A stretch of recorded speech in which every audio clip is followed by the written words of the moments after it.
Joko Widodo, the President of the Republic of Indonesia. Now as the world RTM Malaysia minta maaf usai salah sebut nama Prabowo di KTT ASEAN.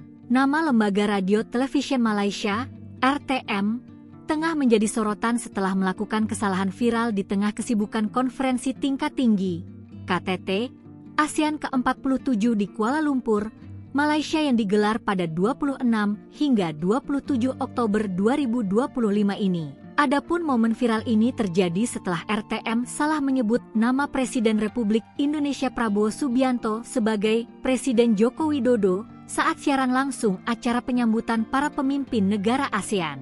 Menanggapi viralnya insiden tersebut, pada Minggu, 26 Oktober 2025, stasiun penyiaran publik Malaysia ini pun resmi mengeluarkan permintaan maafnya atas kesalahan tersebut. Melalui pernyataan resmi yang disampaikan melalui media sosial ofisial mereka, RTM menyatakan bahwa mereka menanggapi serius masalah ini dan telah mengambil tindakan yang sesuai. RTM juga menyayangkan kejadian tersebut dan meminta maaf atas insiden yang terjadi.